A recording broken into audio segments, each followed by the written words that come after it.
Hi again. Hello, welcome to the channel. Today is September 6th, and our topic today is they can throw you in chains, but, and it begins with a quote by Epictetus.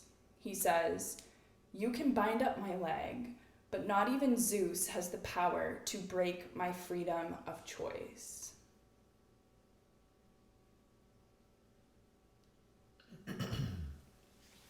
So they're talking about the choice again, like what we have only choice to choose how we what we believe in or something.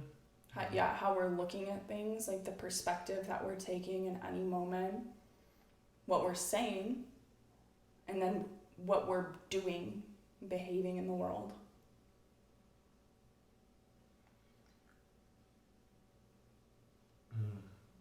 So if everyone has control over that, or that's the only control that we actually have, then how come we say the wrong things and act the wrong way and think the wrong things? Because we're focusing on the things outside of our control, and we're reacting to them mindlessly through by habit. And that habit came from learning from our examples of the other people around us, how they handled different situations. And But we don't have control over those. We only have control over how we're looking at it, what we say, and how we act. Yeah, I'm not saying that we have control over that. I'm just saying that, like, that's where it comes from, the habits. So that's what I'm confirming. You're saying that we don't have control over, right? Because we have control only about what we thinking, speaking, and acting upon or something. But I was answering your question of, well, then how come we're doing all of that wrong? Yeah. And it's because we're paying attention to the things outside of our control, like what other people. So then that's part of it, though, then, isn't it? Then, I mean. Part of what? Well, part of life.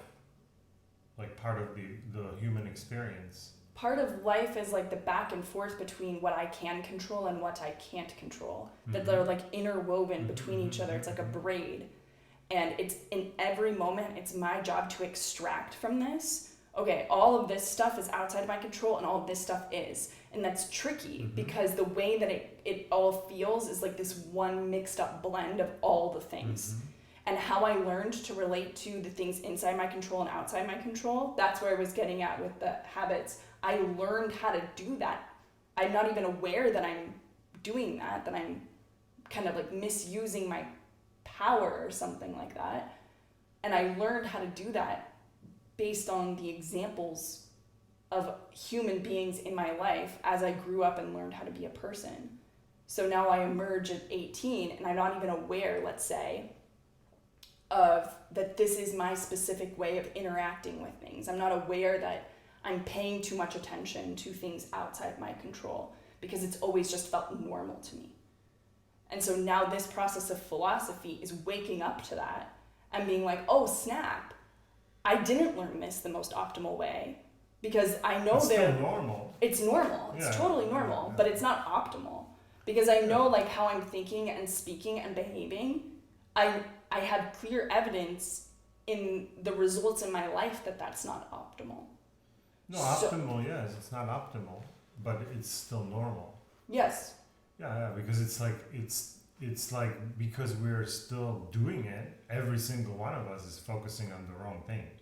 So that's what I'm saying. Like the life is designed for us to focus on the wrong thing, and now, hopefully after books like these, you can start stepping into this other world as well, not just focusing on the things that you not have any control over, but start focusing on the things you do have control over. Because that's how we're living. We're living mostly on focusing on things we don't have control over.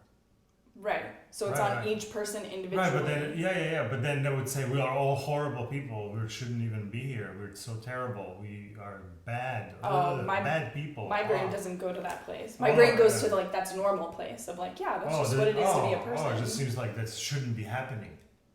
It seems very normal. It seems like that's actually the task of life is to sort through that. Yeah, but based on some of these philosophies, is they're saying like, don't do that. You shouldn't be doing that. I think they're saying right? from now on, like, take the responsibility onto yourself and say, this is 100% my responsibility to get this right. To the person who chooses and have an Each awareness. person needs to choose for themselves. Right, but they first have to have awareness that this is what it is. They don't have the awareness that they're not have control over something that's outside of them. They might think that they do. Sure, and I'm not really even like thinking about like this hypothetical person who's never been exposed to this. No.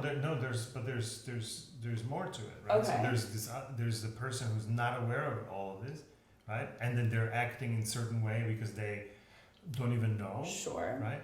And then there's someone like, let's say me, who reads this, knows about it, but I still end up acting like the other, like I don't know it, and I cannot to get this into I know it and I also acting upon it, and I'm not going to focus on things I don't have control over. I find myself focusing on what I don't have control over 99% of the time, while I already know it. So am I just stupid, or like am I just incapable of wrapping my head around it, or am I just like inadequate to be part of these conversations or part of this world, this world of like we can only focus on ourselves and not, or like what we have control over and not like it just seems like I'm not able to like access that, right? Like I'm like when I'm talking to somebody, they're talking to me and I'm constantly not thinking about what I have control over. It never even crosses my mind, even though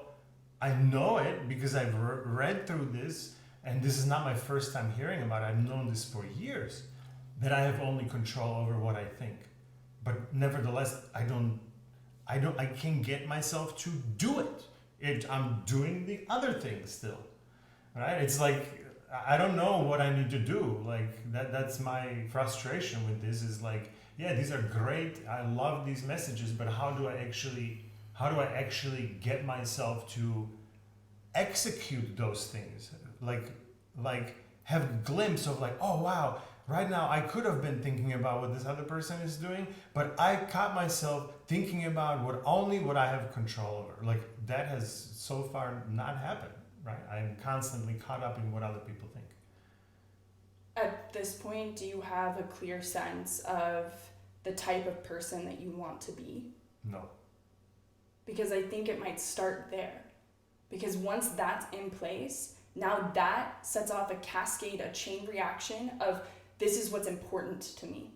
And now with something that's important to me, new awareness comes into the picture where it's like maybe 99% of the time I'm paying attention to things outside my control.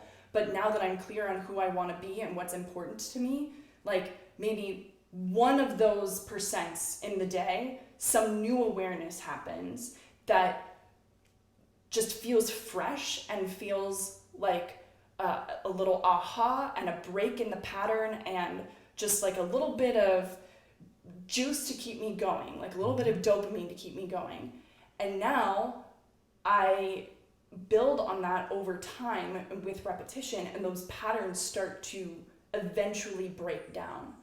First, it's like the least entrenched ones start breaking down, and the most entrenched ones I have to be very patient with, and I have to love that about myself, that like, hey, like this is a difficult one for me, but like look at all this progress that I'm making on these other areas.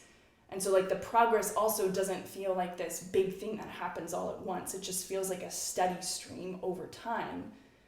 And now I'm in the flow of it and it feels good because I'm like, oh, I'm more relaxed about things. Like my brain isn't like freaking out about shit. I know benefits of all of this stuff, but like again, I don't know how to like actually do it.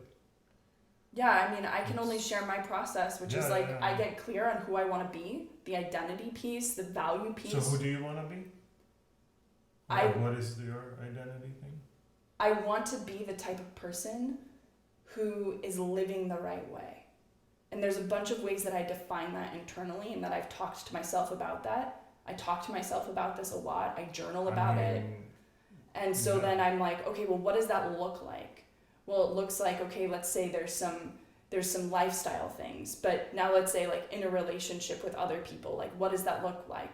Oh, it looks like me like not being so like insecure during these interactions and feeling more calm and feeling more like interested in the other person, asking more questions about other people, not needing to say so much about myself. Like there's this sort of, it's starting to become more fleshed out of what that person looks like. And so now it feels like I'm moving towards some sort of avatar or something like that. Okay, that's great. I mean, thanks for sharing that. Yeah. I'm still having a hard time imagining of how I could do something with that, but like, because like, well, I want to be a person, like, you're like, well, identity, like I don't even know what that means, right? Identity about what? Once, like my whole life, like in general, my identity? Yeah, I want to be the kind of person who... I want to be a good person. What is a good person? Fair person.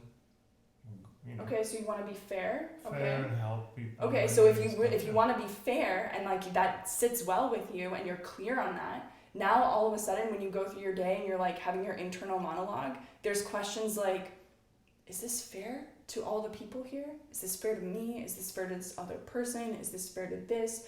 Oh no, it's actually not fair in this way and that way. Okay, cool, now I'll adjust. So like this... Well, but yeah, but now I'll adjust, and my thing is, this is not fair, I have to speak up. Yeah, right? So how do I speak up now in a fair way? Right. In a way that's fair to... Right, but this tells me don't speak up.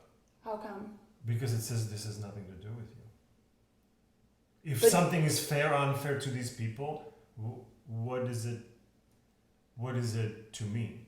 Why should I speak up? I mean, you're speaking... Like, I don't have any control over it. So that's how I look at it. You have control over like what you are saying though, and how you're thinking about things and what you're doing. So I can think about it in a certain way, right? So I can say, hey, this is not fair, right? And then like, does this need to be addressed? Is this for me to address? If so, what would be the best way to address it? And now there's like at least a little bit more space between whatever unfair thing just happened and like the knee-jerk reaction to react in some way or another just based on like old habits. And it's like, is it going to be perfect? No, it's like a trial and error sort of thing. But like, I mean, the identity piece kind of, for me at least, like allows me to break up what normally happens and like make a different choice in that situation.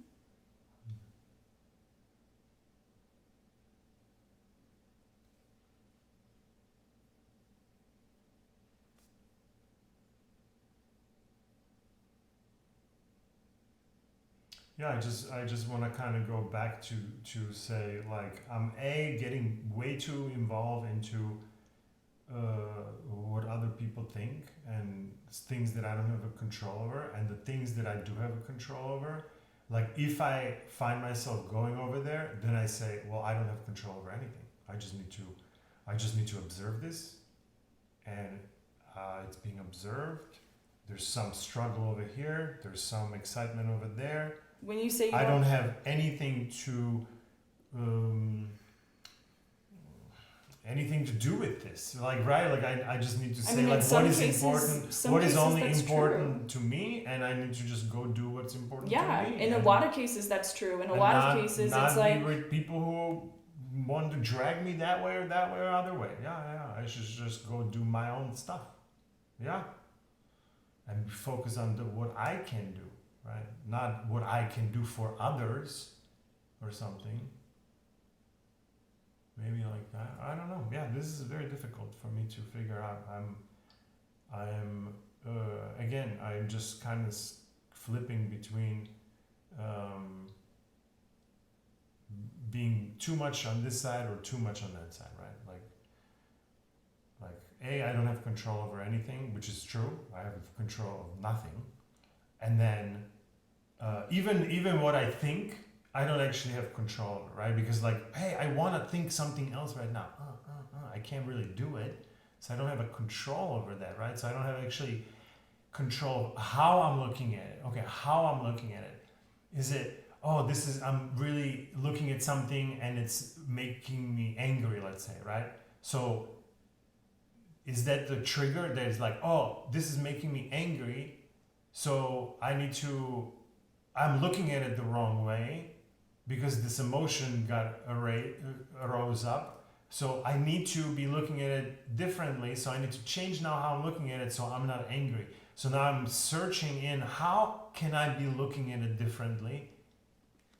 But what if now I'm stuck in there like, well, I don't know how to look at it differently. Yeah, but what if right? your anger is like a legitimate thing that's alerting you to something of like, I'm angry because of this. Okay, cool. Like Jordan Peterson the other day on Theo Vaughn's podcast was talking about anger being a really powerful emotion because of how driven it is. Like it drives us to act. And he's like, well-integrated anger is now determination. But all of this whole book and this whole stuff I'm understanding is like, don't get angry. Respond calmly to everything. Don't be all, don't be angry. Like I think he's saying the same thing. He's just saying that like eventually the anger turns into determination. Like if you investigate your anger deeply enough, because that's what these guys are doing too. They're reminding themselves, okay, hey buddy, today this might happen, so like don't blow your gasket. Like that's a reminder. Like Marcus would remind himself to not get angry. Why? Because he gets angry. And what Jordan is saying is like, okay, when you have that anger, it needs to be investigated to the point where like now it's transformed into determination to do something. And they might even agree with that. It's just like it's like a totally different way of doing it, but I don't think that it's like incompatible.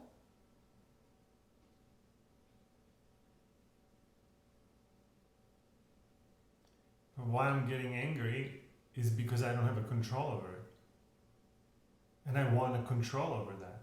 Right, and so maybe you get down to the bottom of that, you're like, well, I don't have control over that, but I do have control over this. And this is how I'm looking at it. So I need to just change my mind of how I'm looking at it. So if like this is pissing me off, the way it is, the way I'm seeing it, then I just need to change in here.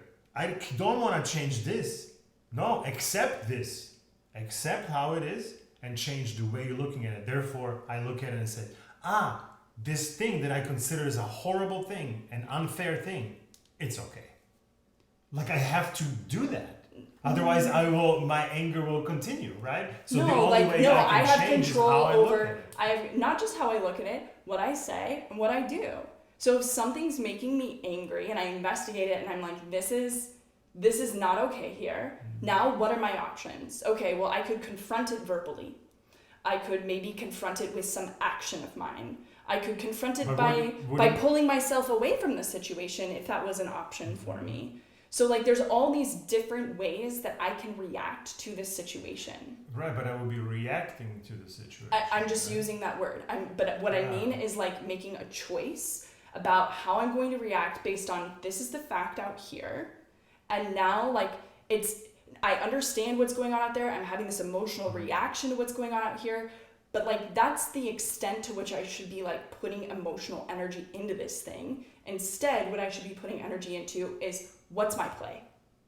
Right, and so I mean, so then really it just tells me like, okay, well, I don't have this figured out yet, so I need to keep working on this, right? So what do I do now? What's my action item now? Right, like, then instead of reacting to all of it, react to none of it, because that's better option until I figure it out. To react none of that and just let things just happen the way they are until I figure it out, right? Instead of reacting wrongly to things and constantly getting in trouble for saying something wrong at the wrong time, saying the wrong thing at the wrong time to the wrong people about the wrong things, right? It's like it's like, that's not what it is. Da, da, da. I'm seeing something, right? I see something that I'm like triggered by. And so then I want to communicate what triggered me, right? But when I'm saying it, that's not what it is. It's all wrong. I'm wrong. I haven't thought, right? So then my tendency is like, well, shit, if I see something that's like bothering me and I vocalize it, I get into almost even more confusion and more deeper misunderstanding, right? So it's like maybe better option is to like not to do that, right? Like if I can, but do I have a control over that? Maybe I don't have control over that. Maybe Yeah, of course. It just comes out, you know. I can work on it. Maybe I can just kind of have control. muting more of how I react to things, you know. There was that other daily entry in here where he was like, if you don't know how to make it better, at least don't make it worse. And like that has stuck with me too, because sometimes with these like self-improvement things, it feels like I just need to become a perfect person tomorrow and like change all of this overnight. And so when he was like, well, if you don't know how to make things better, at least just don't make things worse, I was like, okay, well, like I can start to practice that. Even though sometimes I will try to not make it worse and I will make it worse anyway, that's okay. But like at least it gives me the stepping stone to doing the better thing. If I can say like, like this is how I normally do this. Could I dial this down 30%? Could I put a pause here and like not say the thing when it first comes through my head, but like kind of sit with it for a little bit, and like if it produces discomfort, that's my emotional discomfort. And like if I'm in a habit of always, anytime I feel something uncomfortable and then a thought goes through my head and I have a habit of just saying whatever that first thought is, I'm actually not going to be that self-aware of myself, because I'm trying to like push this emotion out of me without first understanding it. And so this stuff is like also helping me realize like, shit, I need to sit with things for a longer period of time to understand them first before I start bringing them out into the world. Because when I bring things out into the world prematurely, I also like run into all of these same issues of what you're talking about.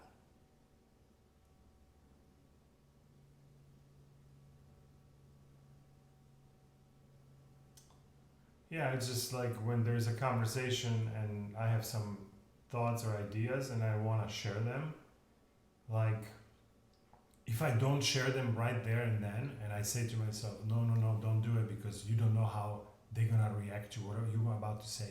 I didn't even thought about what I'm about to say. I was just about to go kind of freestyle in here and see what kind of comes out, right? Like, but don't do that.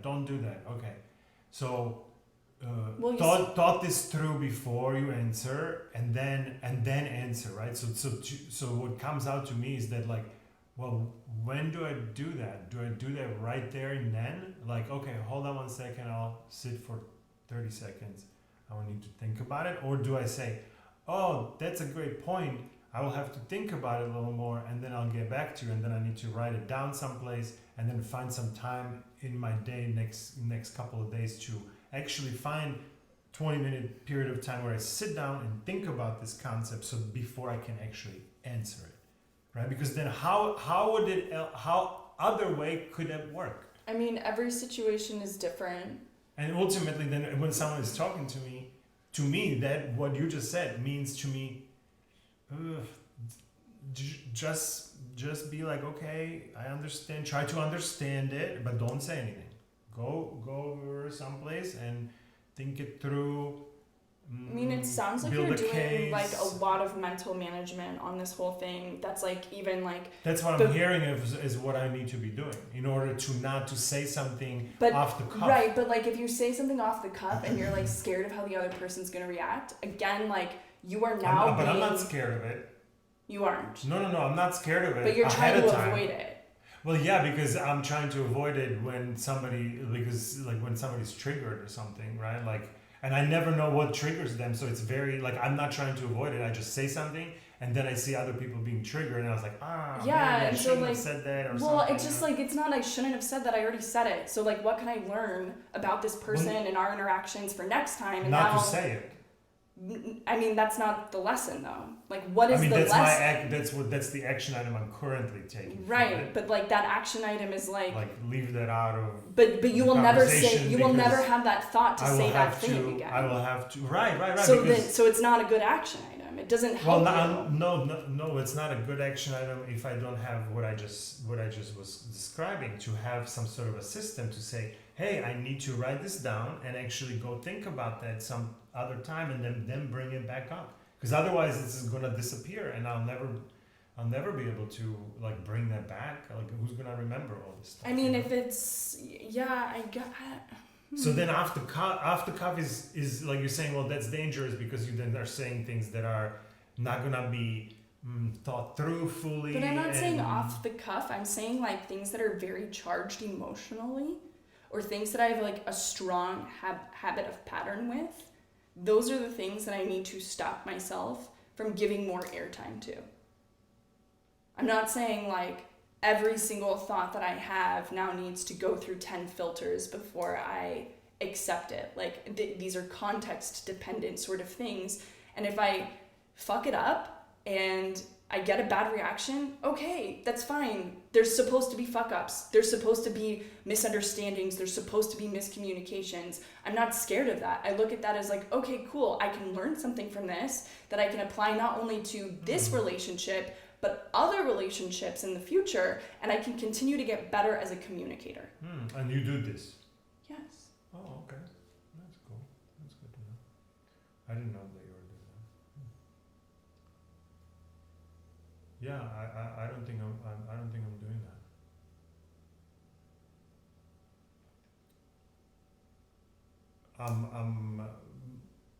I'm mostly taking what people are saying and then kind of comparing it to what I know and trying to have a conversation about it. And a lot of times it's not going well. And well, so also I think like when before I speak, I try to like get clear with myself and like, what do I want from this other person right now? Yeah, I don't do that. I like if I have to do that, that to me is mental work. That now I have to do this mental gymnastics in order to even have a conversation with somebody, right? Yeah, like, it's more instinctual for me. Yeah, like I'm talking to somebody, comes like, hey, what's up, dude? How's it going? Oh, cool. Hey, listen, I had this thing, and da. What do you think? Well, I can tell you, but I shouldn't tell you. Well, why are they asking you what you think? What do they want? You know, like that would be if somebody's like telling me something and now it's my turn to talk, I would look at it and be like, oh, like, are they looking for some piece of information that I can help them with? Are they like, do they just need to be seen right now? Like, what is it? Like, do they need me to collaborate with them on something? And this all happens from the question to you answering, and then thinking through all the stuff, and then you somehow you do this fast. Well, what I was saying is like it's more instinctual for me. It doesn't feel like that mental gymnastics, like what you're talking about, where it feels like this big event, this like psychological event or something. It seems like a giant event. Yeah, like it's I not. have to be like thinking about this person. Like it's like I don't operate the way you operate, right? I operate differently, and now I'm kind of reading into it that I am operating really wrong, or I could be operating better, more like the way you are operating, let's say, right? Like, but I'm having really hard time of like operating that way because it's not my instinctual well, yeah, you have thing. A different process. And so then what do I do? Do I dismiss who I am and then relearn from this new way of how to be better or something? Like it just feels like maybe I'm open to it, right? But you just need to discover I'm having a hard time with that specific approach. Yeah, right? because it's my approach. Sure, yeah. It's like my approach makes sense to me based on the experiences and like the configuration of my situation. Yes, of course. And so you have a unique process. We all have a unique process. Right, so but it's like it we just haven't seems found. Like you're saying that you're already yours. doing everything already that way, and I'm not, and it feels like I'm not doing any of it thus far. I mean, okay. Or something. So maybe and therefore, I feel like I'm doing it the wrong way, and you're doing it somehow right way, and I should look up to you how you're doing it, so I learn how to do it the right way or something. And then I'm trying to look to your way, because I'm like, okay, hey, I'm not, who am I to say that I'm doing something right? I don't know anything. But so, okay, let me look at how you're doing it, and I'm trying to do that, and I'm like, well, I don't understand it. Like, I don't understand how that's instinctually just happening in there. It's how I'm having, what is this? Like, do I practice this for like years and then becomes instinctual kind of a thing? But then am I practicing the right thing? That I'm actually how I'm gonna enjoy myself to be or are there other ways that I could be potentially doing it which might fit already to me better? They're better for me. They're not the way you're doing it, but they're better for me, and then therefore they're better for everyone around me, right? So I guess there might be some other ways to search for some other ways or something. And yeah, these are very confusing conversations. Yeah, I don't even know what to take from this. I feel like if we didn't have this conversation, it would have been just the same, right? Like, I don't know what to like mine out of this so I become better person or more optimal person or something like that. Yeah, I think that I'm pretty optimal, but I'm also seeing that other people tell me that I'm not. So I'm like, okay, well, I guess I'm cocky and egoistic, so I need to like not do that. So Well, optimal is just like, how much positive emotion do you experience? why is that important? Because when you're optimal, like the systems of the body are producing more positive emotion on balance. But optimal, what does optimal even mean in your vocabulary? 50, Optimal 50, means that I have... Everything is if you have 5, 20, 20, 20, 20, 20, or like what's optimal? What are these 5 20s? Happiness, anger, sadness, whatever. No, it just means that I have positive emotions most of the time. When I encounter negative emotions, I'm aware that I'm experiencing them. I know what they are, and I can now make a choice, like a conscious choice, to act in one way versus another instead of just running through a habituated behavior pattern or verbal pattern or thinking pattern. Okay. Yeah, to restore homeostasis. Like, a positive emotion should be our homeostasis. It should be like how we experience life, generally speaking. And then we have stressors that are indicating to us like, hey, maybe some negative emotion is warranted here because the situation needs you to rise up to it to overcome some sort of challenge. So like, I want to have the positive emotion be my baseline, and then I want to be well equipped to rise to those challenges. So that I'm resilient Yeah. I mean, I want that same thing. Who wouldn't want that? Well, that's what optimal is. Yeah. That's how I conceptualize it right now. Yeah, sure. Yeah. Okay. We didn't read Ryan yet. Yeah, let's go do that. Ryan says, it was said that Epictetus walked with a permanent limp as a result of being chained up as a slave. 2,000 years later, James Stockdale also had his legs chained in iron, and his arms bound behind his back and pulled from the ceiling, repeatedly wrenching them from their sockets. Future Senator John McCain was in the same prison, subjected to much of the same abuse. Because his father was famous, McCain was repeatedly offered by his captors a chance to abandon his men and be sent home early. He too held tightly to his freedom of choice, declining to submit to that temptation even though it meant a lot of the physical freedom he must have ached for. None of these men broke. No one could make them sacrifice their principles. That's the thing. Someone can throw you in chains, but they don't have the power to change who you are. Even under the worst torture and cruelties that humans can inflict on one another, our power over our mind and our power to make our own decisions can't be broken, only relinquished.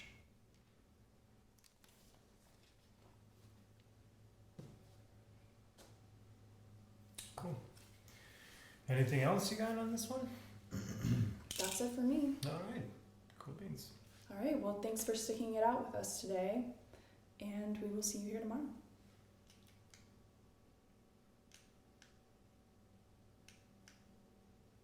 I think we ran out of battery. Really?